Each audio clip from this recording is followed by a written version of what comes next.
गलत बोल दिया था। Hello hello hello. अनुकंपा से हम साधक साधना को तय कर रहे हैं, मार्ग में आगे बढ़ रहे हैं।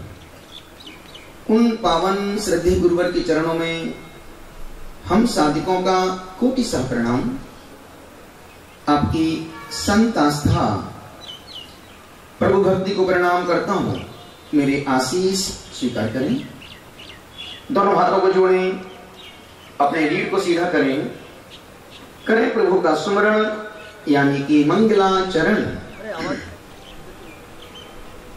ओम नमः सिद्धेभ्यः, ओम नमः सिद्धेभ्यः,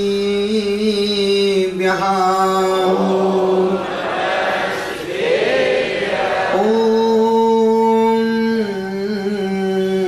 नमः सिद्धेभ्यः।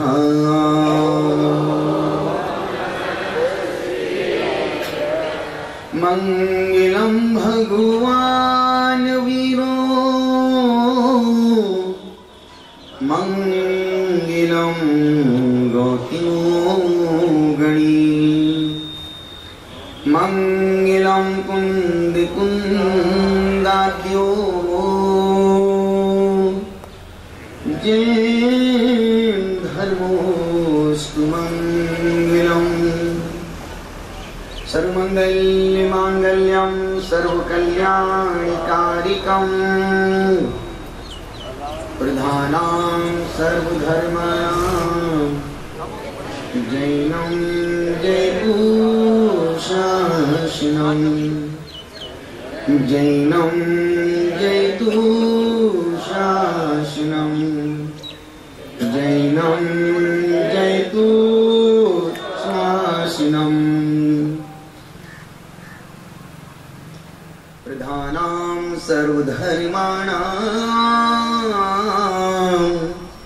जैनं जयतु-शासनं, जैनं जयतु-शासनं। नानानन्ति नुतान्ति तान्ति तिन्नुन्नान्ति नुन्नानतो, नोति नैनि नितान्ति तानि तिनुति नीतो नितां नाम ततां, नुन्नाति तितनुन्नतिं नितिनुतान्, नीतिं निनोतातनु, तान्तानीति ततानुतान् तिनतान्, नो नूतने तो नुनो। ययाया ययाया नाना नुना नाना ममा ममा ममा मामी, ताता तीती ततो तिता, ततो तिता तुति तीता, त्रोति त्रोति ततो तिता, ततो ताति ततो तोति, ततताति ततो तता। पुष्पदन्ति को नितु नमो, तजने को अज्ञान,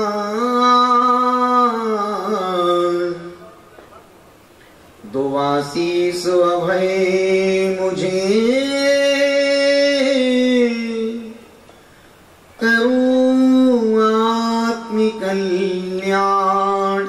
पूरी चैतन्यता के साथ, पूरी इंटीमेसी के साथ, पूरी आत्मीयता के साथ, पूरी हार्दिकता के साथ, पूरी पारदर्शिता के साथ, पूरी निरंतरता गति के साथ उनकी जय घोष। जिन्होंने सब कुछ पा लिया है, अब जिन्हें कुछ भी पाना शेष नहीं रहा, उन पावन परमात्मा की अनंत अनंत ऊंचाइयों को पाने के लिए अपने छोटे छोटे हाथों को ऊंचा करें और नाभि से जय घोष लगाएं। अहिंसा परमो धर्म की, भगवान आदिनाथ स्वामी की, भगवान पदम प्रभु स्वामी की, भगवान सुपार्श महाराज स्वामी की, भगवान चंद्र प्रभु स्वामी की, भगवान शांतिनाथ, नमीनाथ, पारसनाथ, महावीर स्वामी की, बचे हुए सभी भगवान की, चारित्र चक्रवर्ती श्री शांति सागर जी महाराज की, परम तपस्वी सम्राट श्री सन्मति सागर जी महाराज की, परम पूज गुरुवर आचार्य श्री पुष्पदंत सागर जी महाराज की, परम पूज आचार्य श्री विशुद्ध सागर जी महाराज की, विश्व धर्म की, मानव धर्म की। बोलिए अंतर्मना मुनि 180 प्रसन्न सागर जी महाराज की, सौमूर्ति 180 पीयूष सागर जी महाराज की, समस्त मुनि संघ की जयकारा गुरुदेव का, जयकारा गुरुदेव का। अभी मंगलाचरण किया आचार्य समर्थ स्वामी की स्तुति विद्या का। उसमें कहा कि नाना नंत नुतांत तांतित नुन नुन्नांत नुन्ना नृत।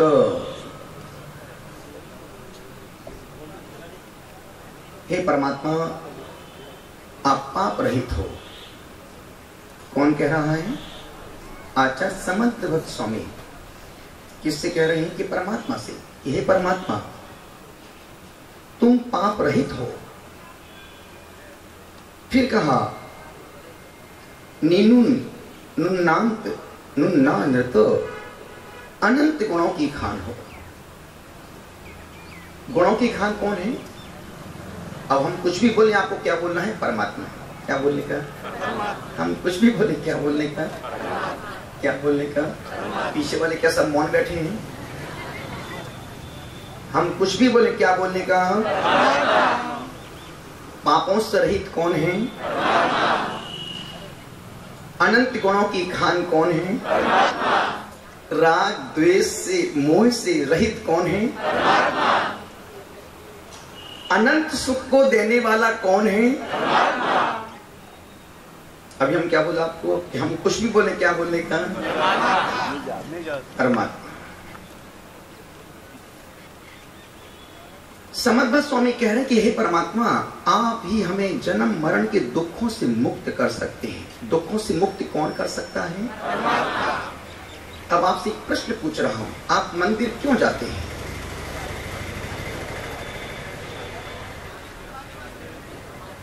जी कमल जी, आए है मिलन हो गया तुम्हारा है? फिर यहाँ क्यों बैठो? वहीं जाके बैठो दीदी के पास। देखो, बोलना करना बहुत कठिन काम है, और आज का भी बोलने में ही मास्टर डिग्री प्राप्त की है, करने में नहीं है। इतना सा निवेदन कर रहा हूं, परमात्मा मंदिर क्यों? एक बच्चे ने पूछा, माँ मंदिर क्यों जाते हैं? बहुत से लोग कह सकते हैं कि अपनी प्राप्ति के लिए, इसके लिए, उसके लिए, उसके लिए, सब फोकट की बात है, इनमें कोई दम नहीं है। दम तो मेरी बात में ही होगा, क्योंकि अभी हम सब माँ सरस्वती की व्यास पीठ पर बैठ के बोल रहे हैं। 3 ग्रंथ मेरे सामने रखे। बच्चे ने पूछा, माँ मंदिर क्यों जाते हैं? माँ ने कहा, मैं अभी काम कर रही हूं, जाओ 1 घंटे बाद आना। बच्चा 1 घंटे बाद फिर पहुंच गया। माँ बोलना, मंदिर क्यों जाते हैं? अभी मैं टिफिन बना रही हूं बेटा, तू जा, परेशान मत कर, 1 घंटे बाद आना। बच्चा फिर 1 घंटे बाद फिर आता है, फिर माँ से कहता, माँ जवाब देना, मंदिर क्यों जाते हैं? अब जवाब आए तो दे। वो टाइम पास कर रही थी वो तो। उसने फिर कहा, मम्मा बोलना मंदिर क्यों जाते हैं? तो उसको गुस्सा आई। अब गुस्से में चाटा तो नहीं मारा, लेकिन कस के हाथ पकड़ा, समझ नालायक, सुबह से मेरी नाक में दम कर दी। मंदिर क्यों जाते हैं? मंदिर क्यों जाते हैं? सुन, इसलिए मंदिर जाती हूं क्योंकि मेरी माँ मंदिर जाती थी, और मेरी माँ जाती थी क्योंकि उसकी माँ जाती थी, और उसकी माँ जाती थी क्योंकि उसकी माँ एक ऐसा कब से चला आ रहा है बेटा, जब से मैं पैदा तब से चला आ रहा है। बात में दम नहीं था, जवाब लाजवाब होना चाहिए। वही बच्चा मेरे पास आया। बच्चे ने पूछा, माँ महाराज श्री मंदिर क्यों जाते हैं? हमने कहा, बेटा तुमने माँ से नहीं पूछा? बोले पूछा, माँ का जवाब में दम नहीं था, आप जवाब दो। हमने कहा, बेटा मंदिर 2-3 कारण से मंदिर जाते हैं। मंदिर की प्रतिमा को देख करके निज की प्रतिभा का बोध होता है, इसलिए मंदिर जाते हैं।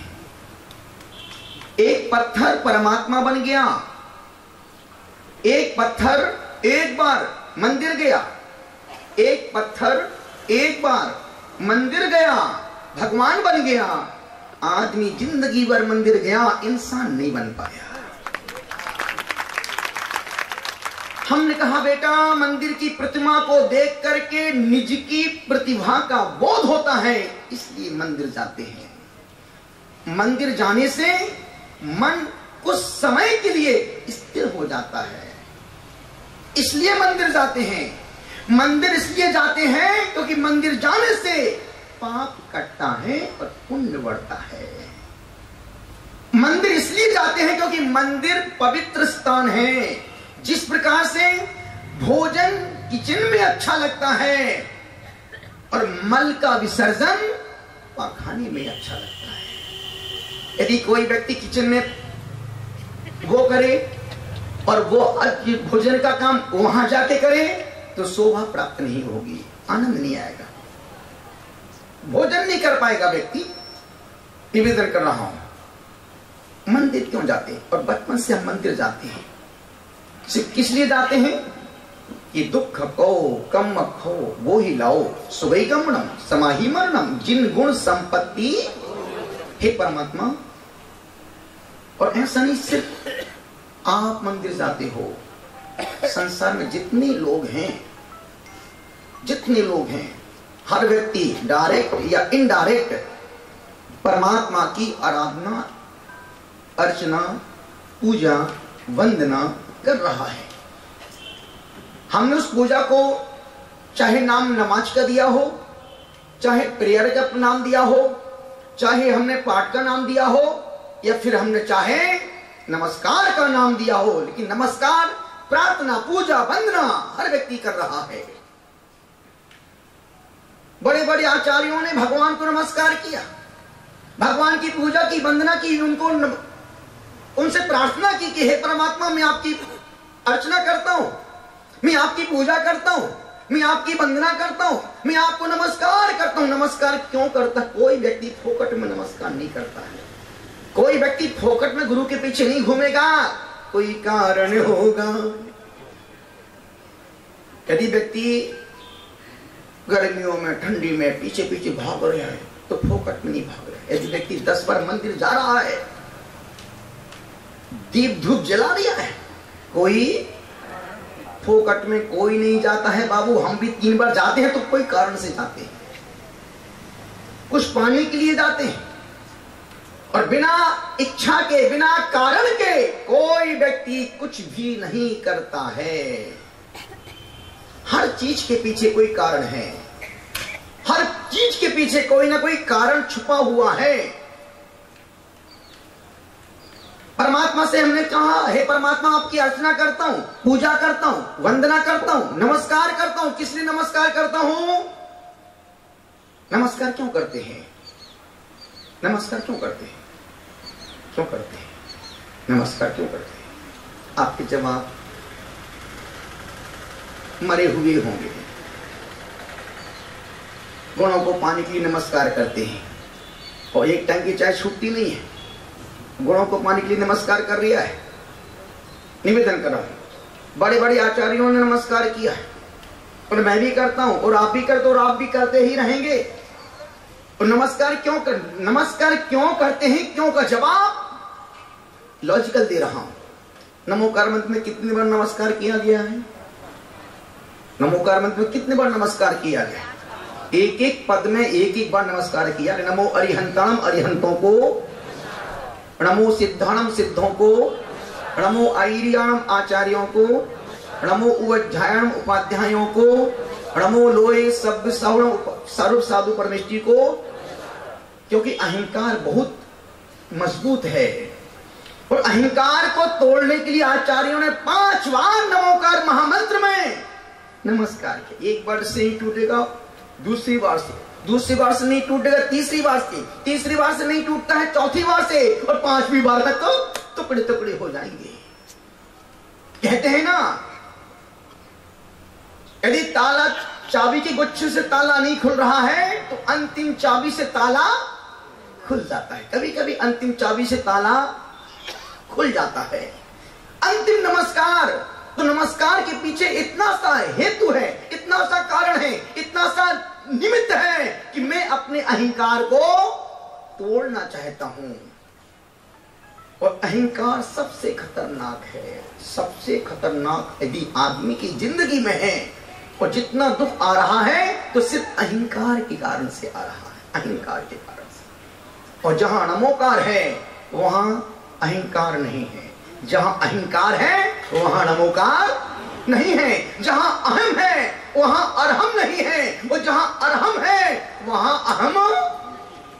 नमोकार मंत्र, नमस्कार मंत्र अहंकार को तोड़ रहा है। इतनी सी गुजारिश कर रहा हूं, इतना सा निवेदन कर रहा हूं, आपसे कह रहा हूं। नमस्कार करने के पीछे मैं अर्चना करता हूं, पूजा करता हूं, वंदना करता हूं। नमस्कार किस लिए नमस्कार करता हूं? हे स्वामी, दुख को मेरे दुखों का क्षय हो, कम्मक हो कर्मों का। किसके कर्मों का क्षय हो? वो कर्मों का क्षय कौन करेगा? जिसने अपने कर्मों का खात्मा कर दिया है वही तुम्हारे कर्मों का क्षय करने का मार्ग बतलाएगा। दुख को जिसने अपने जन्म मरण के दुखों को मिटा दिया है वही तुम्हारे दुखों के नाश होने का कारण मार्ग देगा। कम्मक हो, वो ही लाओ हे परमात्मा, वो ही लाओ जो आपने पाया है, जो आपने प्राप्त किया। वो ही बोधि की प्राप्ति हो, रत्नोत्तर की प्राप्ति हो, सुगई गमनम सुगति में गमन हो, समाहि मरणम समाधि पूर्वक मरण हो। कैसा मरण हो? समाधि पूर्वक। समाधि का मतलब अस्पताल में जाके मर जाना ना बाबा। परमात्मा से तुम रोज 3 प्रार्थना करना। अभी माइक में मजा नहीं आ रहा मेरे को।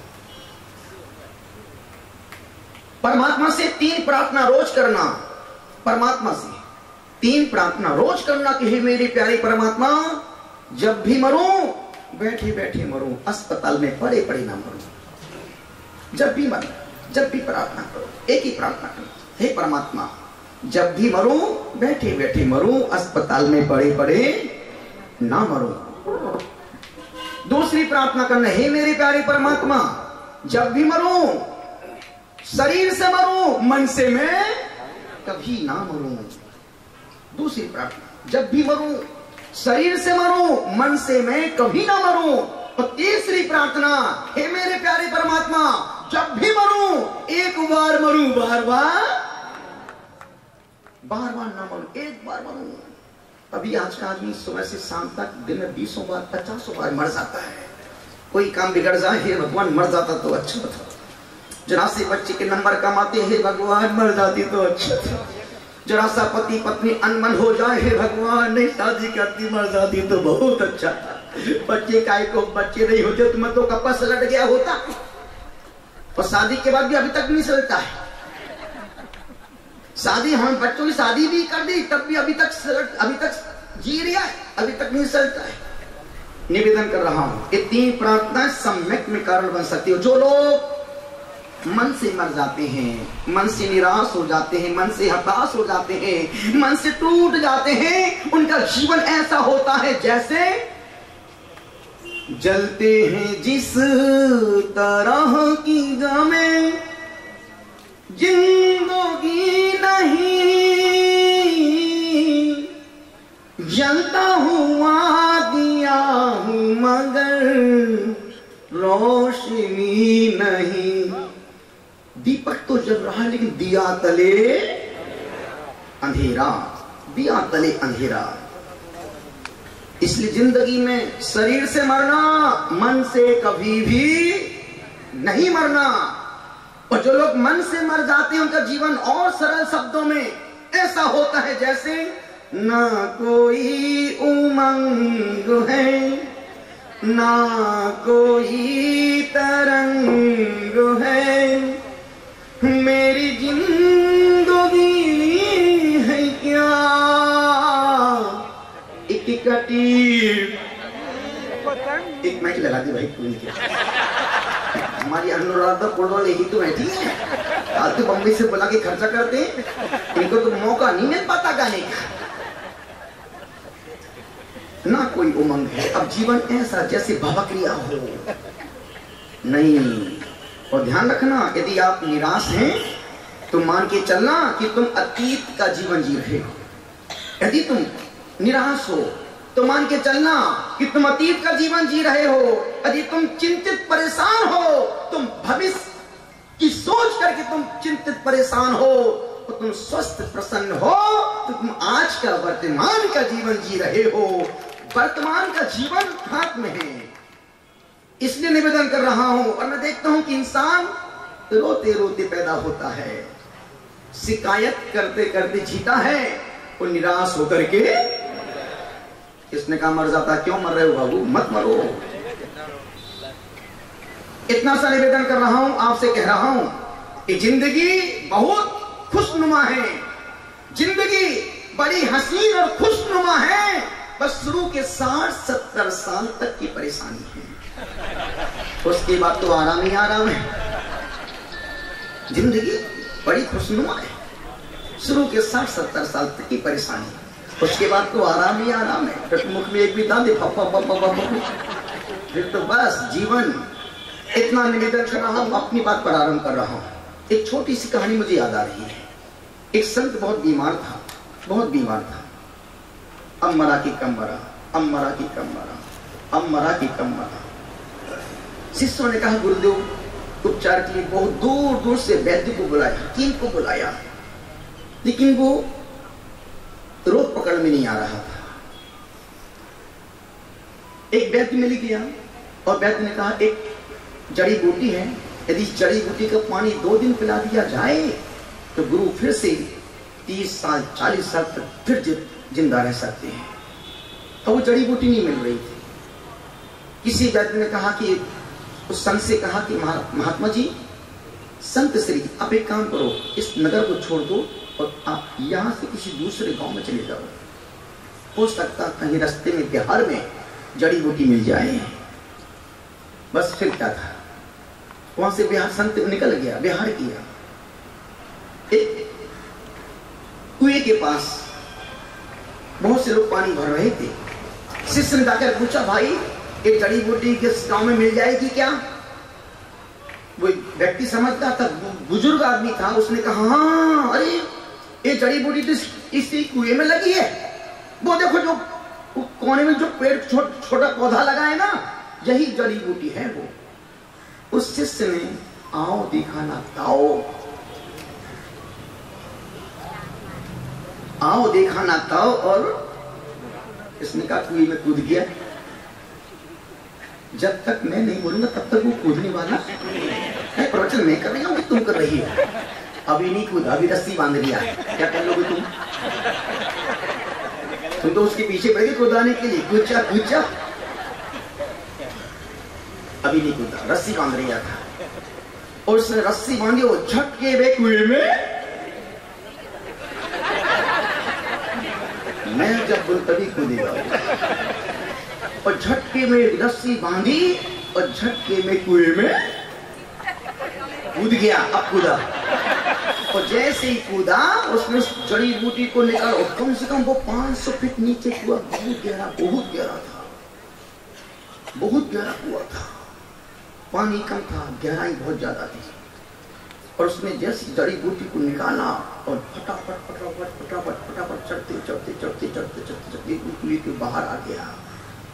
गुरु ने पूछा कि बेटा इतना गहरा कुआं था और तू एक झटके में कुएं में कूद गया, तुझे क्या मौत का डर नहीं था? तब शिष्य ने बहुत प्यारी बात कही, वही बात मैं आपसे कहना चाहता हूं। उस गुरु ने कहा, शिष्य ने कहा कि बेटा, गुरु ने कहा कि बेटा इतना गहरा कुआं था, पानी कम था और तू एक झटके में मुझे मेरी औषधि के लिए तू एक झटके में बिन सोचे कूद गया। तब शिष्य ने कहा गुरुदेव, जिस शिष्य की डोरी जिसकी डोरी गुरु के हाथ में हो, फिर उससे कुएं में कूदने में किस बात का डर है? डोरी आपके हाथ में थी, इसलिए मुझे कोई डर और भय मौत का नहीं था। यही निवेदन कर रहा हूं, इतना सा अनुरोध कर रहा हूं। गुरु वह है जो शिष्य को हंस की तरह उड़ना सिखाते हैं। गुरु वो है जो शिष्य को मछली की तरह पानी में तैरना सिखा दे। और गुरु वह है जो शिष्य को इंसान की तरह सड़क पर चलना सिखा दे।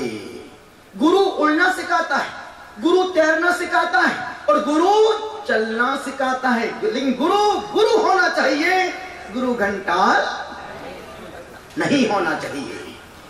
इतनी सी गुजारिश आपसे कर रहा हूं, आपसे निवेदन कर रहा हूं, आपसे अनुरोध कर रहा हूं, यही कह रहा हूं। उस शिष्य ने कहा कि गुरुदेव, आप जिसकी डोरी आपके हाथ में हो उसे मृत्यु का, मौत का कोई डर।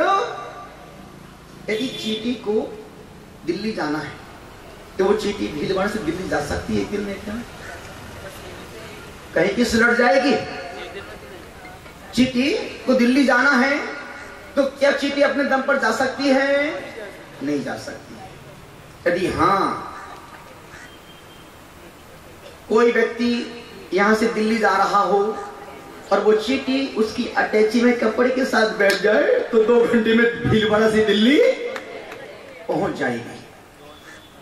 लेकिन अकेले वो चींटी अपने दम पर नहीं पहुंच सकती है। इसी प्रकार से यदि श्रावक सद्भक्त गुरु की अंगुली थाम ले तो परमात्मा तक पहुंच सकते हैं, लेकिन अपने दम पर नहीं पहुंच सकते हैं। मोक्ष मार्ग में आगे बढ़ने के लिए एक गुरु की उंगली, गुरु का हाथ तो पकड़ना ही पड़ेगा।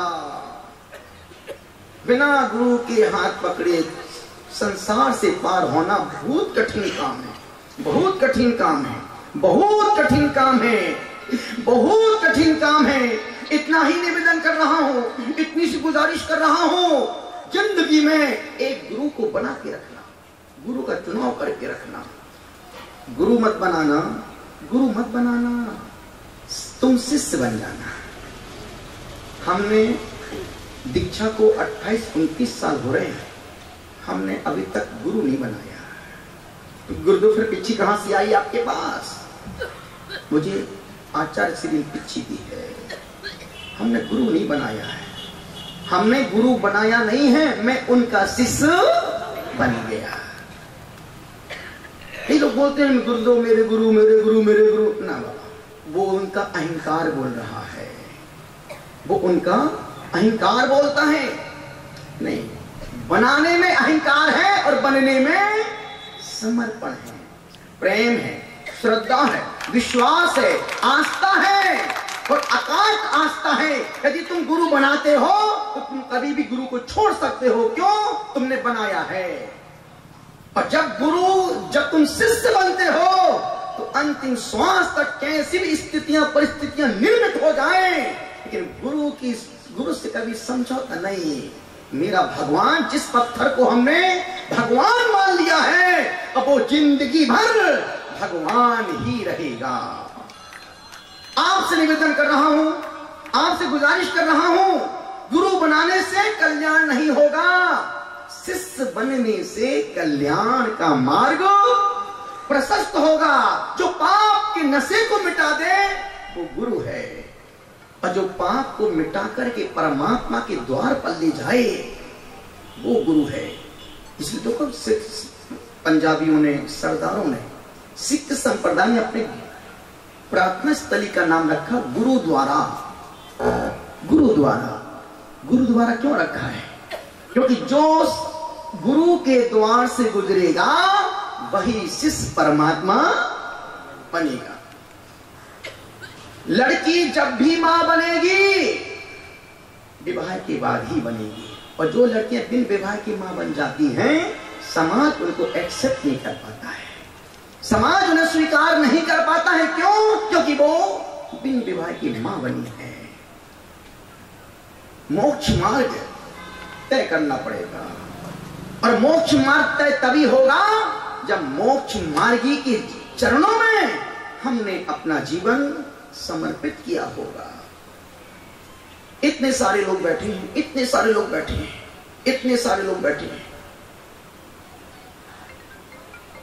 गुरुओं का आशीर्वाद सबको मिलता है, उनका काम ही है, जो उनको हाथ जोड़ता है तुरंत आशीर्वाद, कल्याण, धर्म वृद्धि रस्तु, उनका काम है आशीर्वाद देना। आशीर्वाद लेना कोई बड़ी बात नहीं है, कि गुरु के मन में अपना स्थान बनाना बहुत कठिन काम है। गुरु के मन में अपने विश्वास को पैदा करना बहुत कठिन काम है। गुरु मुख फाड़ के कहे ये मेरा शिष्य है, तब तो तुम्हारा समर्पण शिष्यत्व सफलीभूत है। तुम कहो मेरा गुरु मेरा गुरु, मेरा गुरु बोलने से क्या होता है? गुरु भी तो कहे। और ध्यान रखना, जो गुरु को याद करे वो भक्त, जो गुरु को याद करे वो भक्त, और गुरु जिसको याद करे वो शिष्य। ऐसे कितने लोग हैं जिनको गुरु याद करते हैं कि फलाने चल तुम कैसे हो, ठीक है, वैसी पात्रता पैदा करो। सब देखो ना, राजा श्रेणिक जब महावीर के चरणों में जाता था तो महावीर मौन होकर के भी उनको बोलना, वैसा तुम भी पुण्य गाढ़ा करो कि तुम जाओ तो गुरु को बोलने में मजबूर हो जाए कि नहीं, इस शिष्य का समर्पण, इसकी भक्ति निष्काम है। अभी तो जरा कोई काम नहीं हुआ, गुरु चेंज कर देते हो। हमारी गुरु भक्ति तात्कालिक है, दिख जाए तो जय जय गुरुदेव, निकल जाए तो जाओ जाओ गुरुदेव, जाओ जाओ गुरुदेव, जाओ जाओ गुरुदेव। तात्कालिक भक्ति नहीं, बिना सम्मान होना चाहिए। इतना ही निवेदन कर रहा हूं, इतनी सी गुजारिश कर रहा हूं, आपसे कह रहा हूं। बुझा था जला दिया, बुझा था जला दिया, दूर थे पास बुला लिया। वाह वाह विशुद्ध सागर जी महाराज, ये भीड़ बड़ा सोया था, आपने आके जगा दिया। सोया था जगा दिया, दूर थे पास बुला लिया। वाह वाह क्या तोहफा दिया, सोए थे जगा दिया। इतना ही निवेदन कर रहा हूं, इतनी सी गुजारिश कर रहा हूं, आपसे कह रहा हूं। अभी शपथ ली सब लोगों ने, निश्चित। और हमने देखा है, आदमी पद पर बैठने के बाद अंधा बहरा हो जाता है। आदमी पद पर बैठने के बाद अंधा और बहरा हो जाता है, फिर उसको नीचे वालों की ना बातें सुनाई पड़ती है, न फिर नीचे वालों के काम दिखाई देते हैं। ऊंचे पद पर बैठने के बाद नीचे का बोध बना रहना चाहिए, क्योंकि तुमको बाद में आना जमीन पर ही है। निश्चित हो, लाख बात की एक बात, पद पर बैठने के बावजूद भी हमारी विनम्रता, हमारी सरलता, हमारी नम्रता वही रहना चाहिए जो बिना पद की थी। अन्यथा होता क्या है कि यार कोई पद मिल जाए, मैं यहां की बात नहीं, मैं बाहर की बात कर रही हूं, सामाजिक पद नहीं, अपन सामान्य पद की बात कर रहे हैं। कहीं भी देखो ना, यदि कोई व्यक्ति चेयरमैन बन जाए, यदि कोई व्यक्ति एमएलए बन जाए, कोई विधायक बन जाए, फिर उसका रूप देखो, फिर समय नहीं मिलता है। क्यों? अभी टाइम नहीं, अभी अंदर बाबू बैठे निवेदन कर रहे हैं। नहीं, पद के साथ, और पद मिलता है कब? जब पैसा, पद, पैसा, प्रतिष्ठा एक फोकट में नहीं मिलती है, एक पुण्य का अतिरेक है, पुण्य के फल में, पुण्य के उदय में पद, पैसा, प्रतिष्ठा हमारे द्वार पर आती है। इतना सा निवेदन कर रहा हूं, पद मिल जाए तो पद को पा करके फूलना मत, नहीं तो फूटने में ज्यादा वक्त नहीं लगता है। पद मिलने के बाद फूटना नहीं, फूलना नहीं, तो फूटने में ज्यादा वक्त नहीं लगेगा। और निश्चित मुझे आज मैंने पहली बार पढ़ा, इतना अच्छा पर्चा, इतना अच्छा समझ जो बनाया, इतना अच्छा मैटर, इसमें कोई विरोधाभास नहीं है, इसमें कोई पंथावाद नहीं है, कोई संताग्रह नहीं है, कोई दुराग्रह नहीं, कोई हटाग्रह नहीं, कोई कुछ नहीं। क्यों? सिर्फ देव सास गुरु के प्रति सेवा का भाव, समाज के प्रति उद्धार का भाव, और संपूर्ण समाज के प्रति एक मैत्री का भाव, सद्भाव। और इसलिए निवेदन कर रहा हूं, यदि हम इन सब सूत्रों को आत्मसात करते रहें और भारत देश का समाज यदि इन सूत्रों को आत्मसात करे, तो फिर जैन समाज एकजुट होकर के अच्छों की बत्ती को हाथ में ला सकती है। अभी हमारा एक व्यक्ति आगे बढ़ता है तो हमारा अपना ही व्यक्ति टांग खींचने तुरंत आगे निकल जाता है। ना हम अच्छा काम करते हैं, ना किसी अच्छे व्यक्ति को अच्छा काम करते। और सबसे बड़ी कमी दिगंबर जन समाज में है, सबसे बड़ी। और हम देखो ना, इतने हमारे पास लक्ष्मी भी है, सरस्वती भी है, लेकिन हमारे पास नहीं है। तो एक दूसरों को बढ़ता हुआ देख करके हम खुश नहीं हो पाते हैं। इतने सारे लोग बैठे हैं, आप बता दो कौन व्यक्ति अच्छे कार्य करने वाली प्रशंसा करता है? किसी ने फोन किया, नरेश बाबू तुमको गुरुदेव को आप अच्छा लेके आ गए नगर में, बहुत अच्छा किया। कोई जरा कोई काम 19-20 हो जाता, फिर देखो नरेश बाबू फोन की लंबी लाइन लग जाती। लंबी लाइन क्यों? किसने कहा था लेके आओ, और लेके आ जाओ और रख लो, निवेदन कर रहा हूं। और हर व्यक्ति, आज का हर व्यक्ति एक तुम्हारी कमी का इंतजार कर रहा है।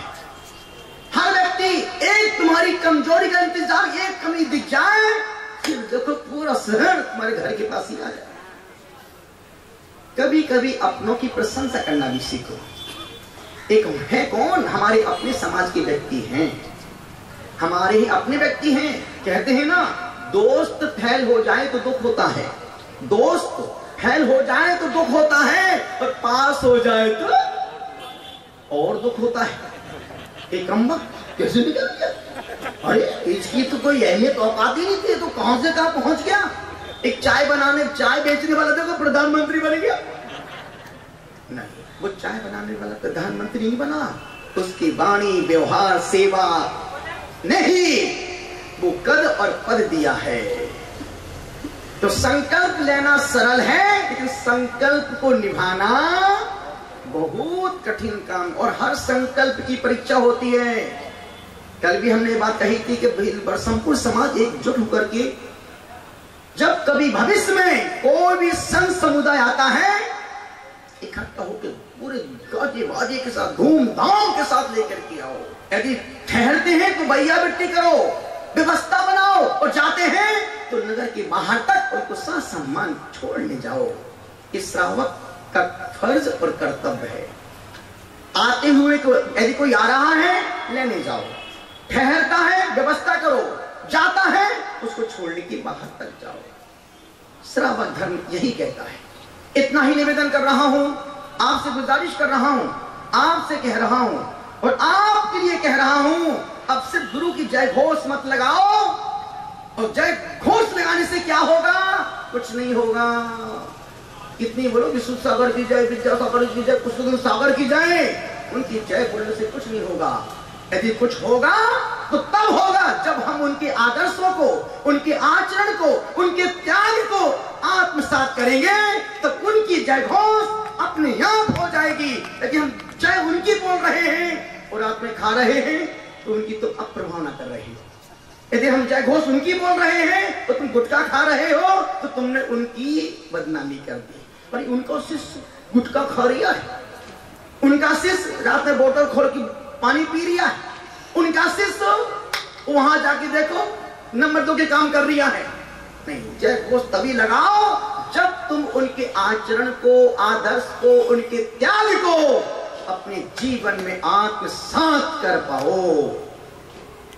इतना। और मुझे बड़ा असर होता है, ऐसे ऐसे देश में लोग बड़े बड़े पद पर, अब देखो निर्मल शेट्टी जी को देखो, 50 साल हो गए, उस बंदे ने आज तक कभी होटल में पानी जाके नहीं पिया। खूब अमेरिका जाते हैं, यहाँ जाते हैं, वहां जाते हैं, धर्म से समझौता आज तक नहीं किया। अब अशोक पाटनी जी को देखो, कहां नहीं जाते, लेकिन धर्म से समझौता आज तक नहीं किया। ऐसे ऐसे लोग बड़े बड़े कद पद वाले। अब नरेंद्र मोदी जी को देखो, नवरात्रि में अमेरिका गए, धर्म से समझौता। वहां के राष्ट्रपति कहते वही खाना खा लो, नहीं अभी मेरा व्रत उपवास चल रहा है, और तुम होते तो अरे ऐसा मौका फिर कहां मिलेगा, आने दो, जाने दो, धर्म वाले प्रासद ले लेंगे यार, अभी तो ऐसा राष्ट्रपति बोल रहा है, खा लो। नहीं, जितना दिगंबर जैन व्यक्ति मन से कच्चा होता है, इतना धर्म के नाम पर मुसलमान कच्चा नहीं होता है।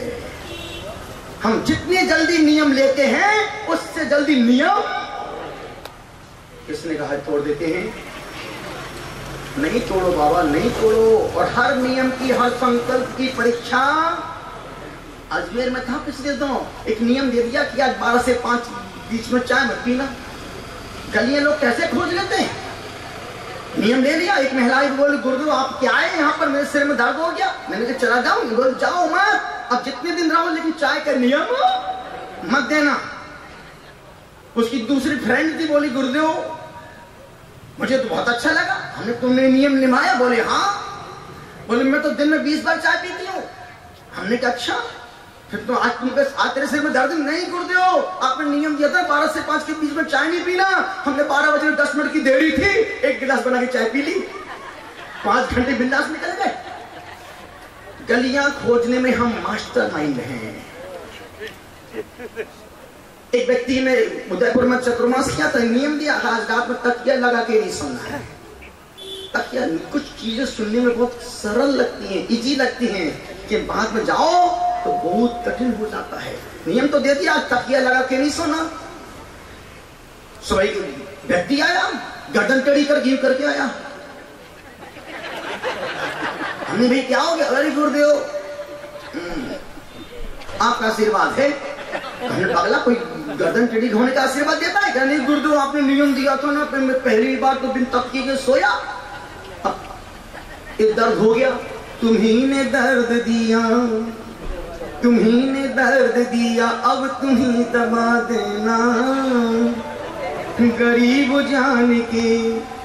उसने गुरुदेव आपने नियम किया, मेरा नष्ट आ गया, आप ठीक करो इसको। हमने तो ये बता, तुमको रात में नींद आई कि नहीं आई? अरे गुरुदेव रात भर करवटें बदलते रहे, सारी रात हम आपकी कसम, आपकी कसम, तकिए के बिना नींद आई बहुत ही कम। हमने कहा देखो, जब एक दिन तू बिन तकिए के सो तुम तेरी नस चढ़ जाती है। जो गुरु, जो निर्गंत बिन तकिए के 20 साल से सो रहे हैं, उन्हें कितना दर्द नहीं सहन करना पड़ता होगा। निवेदन इतना सा कर रहा हूं, इसी के त्याग को देख करके उसका उपहास मत उड़ाओ। एक बहुत अच्छी बात बोल रहा हूं, यदि तुम्हारे पास पैसा नहीं है और तुम्हारा मन बहुत होता है कि मैं कुछ मंदिर बनाऊं, मूर्ति दूं, ये करूं, वो करूं, लेकिन तुम्हारे पास कैपेसिटी नहीं है, तुम्हारे पास कैपिटल नहीं है, स्थिति पोजीशन ठीक नहीं है, और तुम्हारे पास उतना है जिससे तुम्हारा जीवन चल तो सकता है कि तुम दान दक्षिणा नहीं कर सकते, कुछ मत करो। एक काम करो, जो व्यक्ति दान दे रहे हैं तुम उनकी देने की अनुमोदन करो कि मैं जिंदगी महान मेरे पास होता तो मैं भी करता। यदि तुम यात्रा में नहीं जा पा रहे, कोई बात, यदि कोई यात्रा लेके जा रहा है तुम उसकी प्रशंसा करो कि यार काश मेरे पास होता तो मैं भी पूरे शहर को यात्रा करा। यदि कोई उपवास कर रहा है तो तुम नहीं कर पा रहे तो चिंता मत करो। तुम्हें बच्चे को कैसे नाटक ढोंग कर दिया है, आज इसका 30 रुपये लगी नहीं, उपवास कर लिया है। नहीं, वो उसकी अपनी कैपेसिटी है। तुम अनुमोदन करो कि भगवान यदि मेरे अंदर शक्ति होती तो मैं भी ऐसे ही उपवास, भाई मैं तेरे उपवास का अनुमोदन करता हूँ। श्वेतंबर समाज में जितनी अनुमोदना करते, कितनी अनुमोदना, बच्चे भी उपवास कर ले बेटा तुरंत उसको प्रभाव ना देते। क्यों? तुम उनको पता कि अनुमोदना का फल तुरंत मिलता है, लेकिन हम ना अनुमोदना कर पाते हैं। अपना काम तो सिर्फ टांग खींचने का है बस। मैं तो कर ही नहीं पा रही हूं, तू क्यों कर रही है? तू भी मेरे साथ मेरी लाइन में आ जा।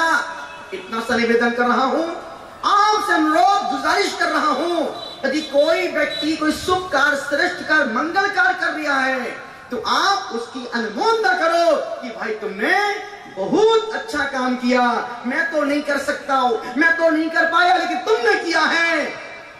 तो मैं आपके त्याग की, व्रतों की, दान की अनुमोदना करता हूं। अनुमोदना करो, अनुमोदना करो, एक दिन जरूर उसका फल तुम्हारे जीवन में आएगा। भगवान से शिकायत मत करो, भगवान के पास जाके गिड़गिड़ाओ मत। उनसे ये कहो कि हे परमात्मा, जो तूने दिया है मेरी औकात से ज्यादा तुमने हमको दिया है। हमारे मन में दिन भर में प्रशंसा का भाव ज्यादा आता है कि शिकायत करने का ज्यादा भाव आता है? दिन में 24 घंटे में अच्छा मन ज्यादा रहता है कि खराब मन ज्यादा होता है? खराब मन ज्यादा रहता है। हमारे मन में पुण्य करने का मन ज्यादा होता है कि पाप करने का मन ज्यादा होता है? निवेदन कर रहा हूं, हम करना कुछ भी नहीं चाहते हैं कि अपना खराब मन खराब करके हम व्यर्थ का बंद कर्म का आश्रय बांध लेते हैं। इसलिए निवेदन कर रहा हूं, आपसे कह रहा हूं कि सत्संग का अर्थ है जीवन में परिवर्तन आना। गुरु सेवा करने का मतलब है अहंकार को कम करना। मंदिर में पूजा पाठ अभिषेक करने का मतलब है अपने कसाई को रोज कम करो। और एक दिन यदि कोई तुम्हें गाली दे के भी निकल जाए, कोई बात नहीं भैया, अच्छा मत समझना। यदि मेरे कारण से तुम्हारा मन दुख रहा है तो भाई मुझे माफ कर देना। तुरंत हाथ जोड़ता है। धर्मात्मा व्यक्ति जल्दी हाथ जोड़ता है और पापात्मा हाथ बांधता है। तू होता कौन है? भी देख लूंगा तेरे को। इतना निवेदन कर रहा हूं, यदि जीवन स्वर्ग सा जीना है, आज से हाथ जोड़ के जीना शुरू कर दो। कोई गाली दे, भैया जय जिनेंद्र। अपमान करे, भैया जय जिनेंद्र। क्योंकि इतना सोचो, जिसके पास जो है वो वही तो देगा। जिसके पास जो है वो वही तो देगा, उसके अलावा कुछ भी नहीं दे सकता है, कुछ भी नहीं कर सकता। अब देखो, संसार में स्थावर काय के जीव है। संसार में सभी जीवों ने हम पर कितना उपकार किया। पृथ्वी काय ने ठहरने के लिए हमको जगह दी। पृथ्वी काय ने ठहरने के लिए जगह दी है। जल काय ने जीने का और पानी पीने का मौका दिया। जीने का, पीने का मौका दिया है। अग्नि काय ने गरम गरम नरम नरम बना के दिया है। वायु काय ने ऑक्सीजन दी, श्वास लेने को छोड़ने को मजबूर किया है। और वनस्पति काय ने फल फूल अनाज खाने को दिया है। इन सब ने कितना उपकार किया मनुष्य जीवन पर। लेकिन मनुष्य ने क्या उपकार किया? और जितना मनुष्य ने इन पर अत्याचार किया है, बहुत गहरी बात बोल रहा हूं, जितना व्यक्ति पानी को ज्यादा बहाता है, वो व्यक्ति उतना अशांत परेशान रहता है। जल का जीवन से गहरा संबंध है। और आप 1 महीने करके देखें ना, एक छोटा सा एग्जाम्पल। श्वेतांबर व्यक्ति पानी को बहुत कम यूज करते हैं, और जितना यूज करते हैं वो पानी छान करके ही यूज करते हैं। मैं तो 28 साल से देश में भ्रमण कर रहा हूं। जितनी दिगंबर जन की भवन धर्मशाला में जाते हैं, मुझे आज तक एक भी दिगंबर जन धर्मशाला भवन में नल में छन्ना लगा नहीं मिला है। और जितने हम श्वेतांबर भवन में जाते हैं, हर नल में छन्ना लगा, हर मंडल में छन्ना, और हर 3-5 दिन में चेंज करते हैं। आप श्वेतांबर समाज के आप धर्मशाला को देखो, उनके रूम को देखो, बिस्तर को देखो, तकिए को देखो। 500 रुपए का सामान 100 रुपए में देंगे और व्यवस्था 1 गिलास की देंगे। यही तुम दिगंबर के यहाँ जाओ, दिगंबर की धर्मशाला में जाओ, दिगंबर धर्मशाला का रूम देखो तो दिगंबर, खिड़की में कांच नहीं वो दिगंबर, नल में छन्ना नहीं वो दिगंबर, दरवाजे हैं चिटकनी नहीं वो भी दिगंबर, तकिया में खोल नहीं वो भी दिगंबर, सब दिगंबर। सिर्फ हमने लेना ही लेना सीखा है, छोड़ना देना नहीं सीखा है। सिर्फ हम बातों में बादशाह हैं, लेकिन आचरण के आचार्य नहीं बन पाए। एक बात हमने पहले भी कही थी कि जितना दिगंबर जैन व्यक्ति भोजन झूठा छोड़ के जाता है, इतना भोजन झूठा छोड़ के मुसलमान भी नहीं जाता है। वो शराब पीता, मांस खाता, उसके बावजूद उसको पता है कि भोजन झूठा छोड़ के नहीं जाना है। लेकिन हम भोजन की चौचलीबाजी में लेते 4 पूरी हैं, खाते 2 हैं, 2 छोड़ के निकल जाते। क्यों? आई एम समथिंग स्टेटस ना बात। और ध्यान रखना, जो व्यक्ति भोजन का अपमान करते हैं, उनको खाने का सुख नहीं मिल पाता है। खाने का सुख उनको मिलता है जो भोजन का सम्मान। दिगंबर साधु हाथ में भोजन ग्रहण क्यों करता है? इसलिए नहीं खाता कि थाली परिग्रह है, नहीं नहीं नहीं, इसके पीछे रीजन ये है कि भोजन का एक दाना भी नीचे ना गिर जाए, अपमान ना हो जाए। यही करके मुनिराज अपना हाथ धो करके पूरा पानी पीते हैं, नीचे नहीं डालते हैं। क्यों? अन्न का अपमान करना महापाप है। और जो लोग भोजन जूठा छोड़ के एक दाना भी जाते हैं, उन्हें जिन प्रतिमा तोड़ने का पाप लगता है। दिगंबर साधु 24 घंटे में कमंडल पानी यूज करता है। पानी जितना कम यूज करेगा, बड़े बड़े धनपति तो उस गुरुओं के पीछे पीछे भाग रहे। क्यों भाग रहे? कोई कारण होगा। बड़े बड़े धनपति पानी जितना कम यूज करो, और आप 1 महीने करके देखो, घर का पूरा वातावरण चेंज हो जाएगा। अभी तो हाल ये है कि हम बाहर से आते हैं, बाथरूम में घुसते हैं, फव्वारा चालू किया, शैम्पू हाथ में लिया, मेरे सपनों की रानी कब आएगी तू, रुत मस्तानी कब आएगी चलिया। नहाने का मतलब पाप करने का नहीं है, और नहाने का अधिकार उसको ही है जिसको भगवान की पूजा अभिषेक करना हो। जिसको अभिषेक पूजा करना हो तो तुम नहाने जाओ, अन्यथा तुम्हें नहाने की कोई आवश्यकता नहीं है। और वो नहाना भी तुम्हारा पुण्य में कारण बन जाएगा। क्यों? भैया मैं अभी मुझे अभिषेक करने में अभी मैं नहा के आ रहा हूं, क्योंकि मुझे पूजा अभिषेक करने, तो तुम्हारी पाप की क्रिया भी पुण्य रूप में तब्दील हो सकती है। वह शर्त है कि संकल्प पवित्र होना चाहिए।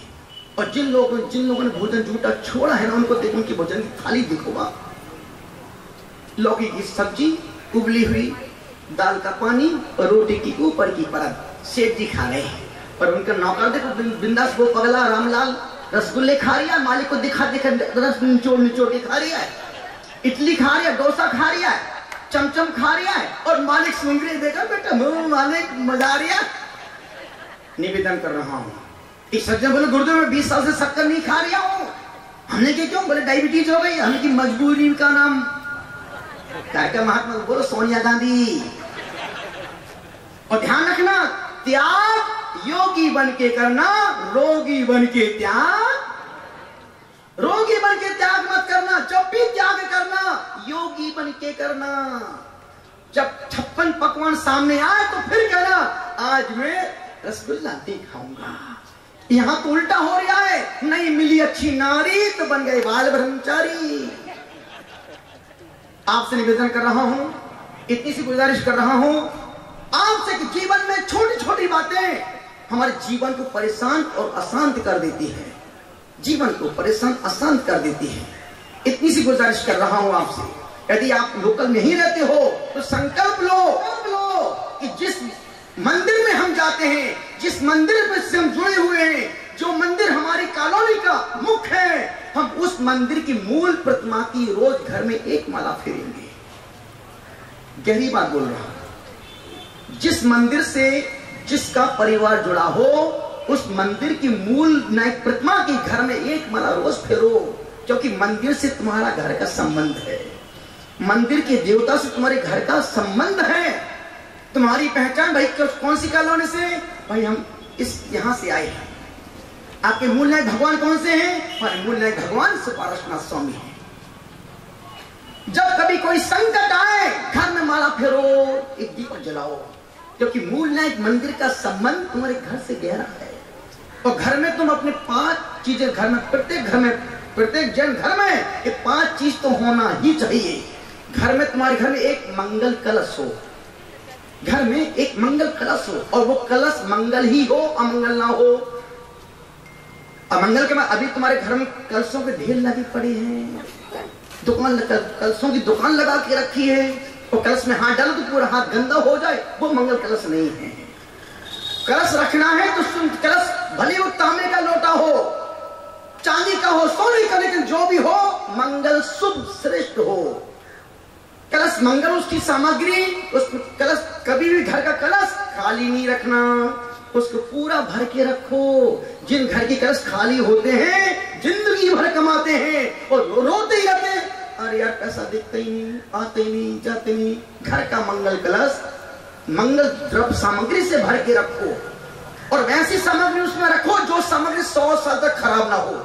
कुछ पंडित, कुछ पागल लोग उसमें सुपारी डाल देते हैं, उसमें हल्दी डाल देते, पीली सरसों डाल देते, कुछ लोग पानी भर देते, चावल डाल देते, 6-8 महीने बाद फपून जाते हैं, घुल जाते हैं, बेकार हो जाते हैं, कीड़े पड़ जाते हैं ना। ये सामग्री कलश की है ही नहीं। हाँ, ये सामग्री है 3 दिन की, 5 दिन की, 7 दिन की, 8 दिन की 8 दिन के लिए ये सामग्री उत्तम है।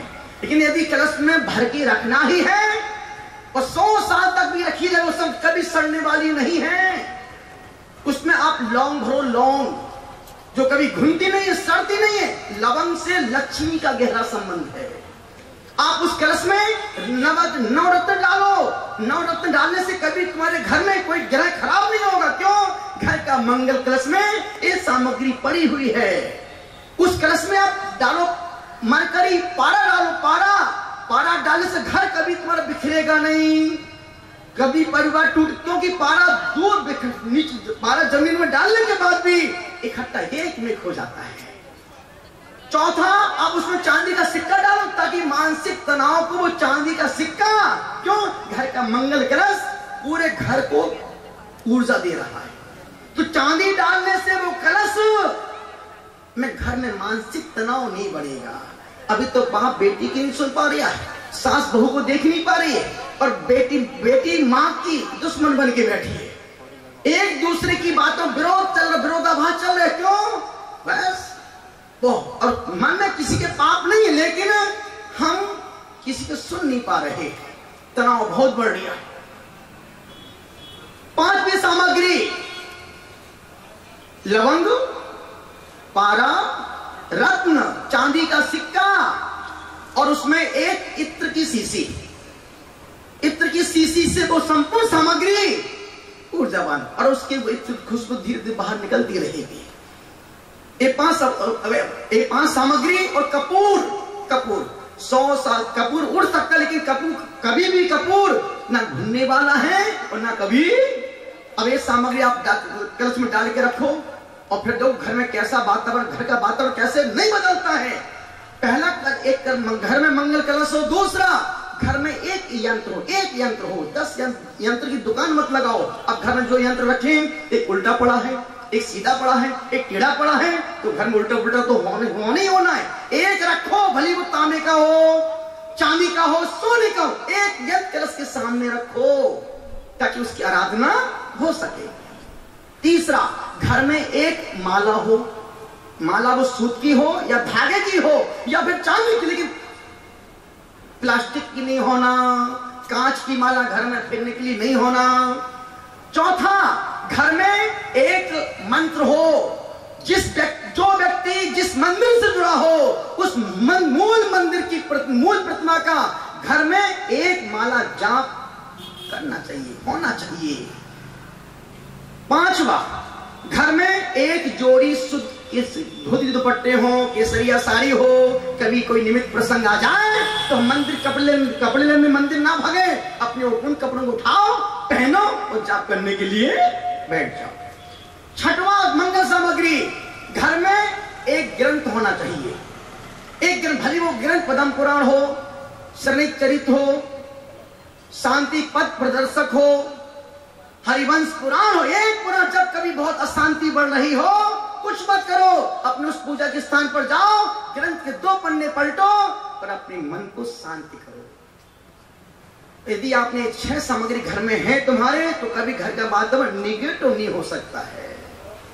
लेकिन तुम्हारे घर में डॉग स्थान तो है, लेकिन गॉड का स्थान नहीं है। चप्पल जूते रखने का स्थान तो है, कि मंगल सामग्री को रखने का स्थान नहीं है। घर में बर्तन रखने का स्टैंड तो है, लेकिन ग्रंथ रखने का कोई स्टैंड नहीं है। इतना सा निवेदन कर रहा हूं और आपसे कह रहा हूं, यदि घर में 5 सामग्री हैं, तो आप मान के चलना कि वो संपूर्ण सामग्री घर के निगेटिव वातावरण को पॉजिटिव फैलेंगे। तो सुबह या शाम को एक छोटा दीप जलाओ और मूल भगवान की प्रतिमा का ओम ह्रीम श्री सुपार्श्वनाथ जिनेन्द्राय नमो नमः। फिर देखो घर का मतलब कैसे चेंज नहीं होता। कई लोग आज मनाश्री बहुत परेशान तुम अपने कारण से हो। इतना ही निवेदन कर रहा हूं, इतना ही कह रहा हूं। जो आज कमेटी ने, समाज के लोगों ने संकल्प लिए हैं, संकल्प समर्पण जब होता है तो व्यक्ति संकल्प लेता है। जब समर्पण गहरा होता है, उनके पास कोई कमी नहीं है, समय बिल्कुल भी नहीं है, लेकिन समाज की सेवा और देव शास्त्र गुरु के प्रति भक्ति, विश्वास, आस्था का जो भाव है, वही हमारे सम्मिलित में कारण है, वही समाज की एकता में, प्रेम में, सद्भाव, मैत्री में, वही संकल्प कारण है। और मैं संपूर्ण भीलवाड़ा समाज को तहे दिल से आशीष देना चाहता हूं कि संपूर्ण समाज सुखी, संपन्न, सम्यक, ऐश्वर्यवान हो। हर आने वाले संत का यथा योग्य सम्मान करो। जो भी संत नग्न दिगंबर आ जाए, उनकी नग्नता को देखो, पिछी कमंडल को देखो, तो प्रणाम करके अपने कार्य में लग जाओ। उनका नाम मत देखो, सब बीत रास्ता देखो, उनका समर्पण, उनका त्याग देखो, उनका आचरण देखो। नमस्कार करके उन जैसे गुणों को पाने की प्रार्थना करो। यदि हम इतना करते रहेंगे तो पंचम काल तक इस जैन धर्म दिगंबरत्व जिंदा रहे। अन्यथा हम संत के नाम पे बट रहे हैं, कुछ पंथ के नाम पे बढ़ गए, कुछ ग्रंथ के नाम पे बढ़ गए। अब बचा क्या हमारे पास? अकबर के समय में 4 करोड़ जैन थे। घटते घटते घटते घटते आज की तारीख में सिर्फ 40 लाख जन, संपूर्ण जैन समाज, श्वेतंबर, दिगंबर, तेरापंथी, थानकवासी, मूर्ति पूजक, संपूर्ण 40 लाख है। उसमें भी 20-22 लाख दिगंबर, 22 लाख श्वेतंबर, उसमें भी 13पंथी, 20पंथी। इन सब पंथों को तो मंदिर के अंदर रखो। जब कभी कोई सामाजिक कार्य होता है, कोई उत्सव महोत्सव होता है, तो संपूर्ण समाज को बाहर आकर के एक झंडे के नीचे खड़े हो जाना चाहिए और दिखाओ कि हम सब एक हैं। मंदिर में तुम क्या कर रहे हो तुमको पता, परमात्मा को पता, लेकिन बाहर संपूर्ण व्यक्ति देखता है कि यार जैन समाज में कितनी एकता है।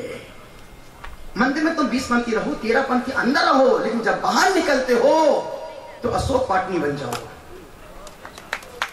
अब देखो, जब बाहुबली का अभिषेक हुआ तो कितने लोग, क्या क्या लोगों ने नहीं बोले, प्रथम कलश करने का सौभाग्य उस पुण्यात्मा को भीम भामाशाह जैसे योग्य पुरुष को, पूरे भारत देश का इकलौता जैन समाज का व्यक्ति है जिसको 2 बार, तीसरी बार प्रथम कलश करने का अभिषेक, तो पूरे जलाभिषेक करके पूरे परिवार को और पूरे खानदान को शिखर की ऊंचाइयों तक पहुंचा दिया। किसने?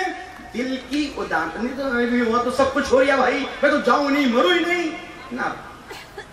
अपना पंथ घर में, मंदिर में रखो।